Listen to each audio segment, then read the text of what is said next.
ദിവംഗതനായ Benedict 16 പാപ്പായുടെ മുൻപ് പ്രചരിപ്പിക്കപ്പെടാത്ത സ്വകാര്യ പ്രഭാഷണങ്ങൾ വരും വർഷങ്ങളിൽ പ്രസിദ്ധീകരിക്കുമെന്ന് പ്രഖ്യാപിച്ച് വത്തിക്കാൻ പബ്ലിഷിംഗ് ഹൗസാണ് ഇക്കാര്യം വ്യക്തമാക്കിയത്. ബെനഡിക്ട് 16 പാപ്പ നൽകിയ 130ഓളം പ്രസംഗങ്ങൾ അടങ്ങിയ പുസ്തകമായാണ് ഇത് പുറത്തിറക്കുക. മാർപ്പാപ്പ ആയിരിക്കുമ്പോൾ നടത്തിയ 30 സന്ദേശങ്ങളും സ്ഥാനത്യാഗം നടത്തിയ ശേഷം വിശ്രമജീവിതം നയിച്ചിരുന്ന സമയത്ത് അംഗങ്ങൾക്ക് നൽകിയ 100-ലധികം സന്ദേശങ്ങളും ഇതിൽ ഉൾപ്പെടുന്നു.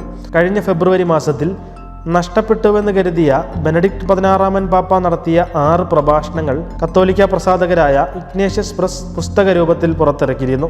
The divine project reflections on creation and church എന്ന പേരിലാണ് ആ പുസ്തകം പുറത്തിറക്കിയിരുന്നത്. ഓഡിയോ കാസറ്റിൽ പ്രഭാഷണങ്ങൾ റെക്കോർഡ് ചെയ്യപ്പെട്ടെങ്കിലും പിന്നീട് അത് കാണാതായിരുന്നു. 30 വർഷത്തിന് ശേഷം കാസറ്റ് തിരികെ ലഭിക്കുകയായിരുന്നു. 2022 ഡിസംബർ 31 തൻ്റെ 95ാമത്തെ വയസ്സിലാണ് ആധുനിക കാലത്തെ തിരുസഭ കണ്ട ഏറ്റവും വലിയ ദൈവശാസ്ത്രജ്ഞനായ ബെനഡിക്ട് പാപ്പ സ്വർഗീയ സമ്മാനത്തിന് വിളിക്കപ്പെട്ടത്. 1294 സെലസ്റ്റിൻ 5 ശേഷം സ്വമേധയാ സ്ഥാനത്യാഗം ചെയ്യുന്ന ആദ്യത്തെ മാർപ്പാപ്പയായിരുന്നു ബെനഡിക്ട് 16 പാപ്പ.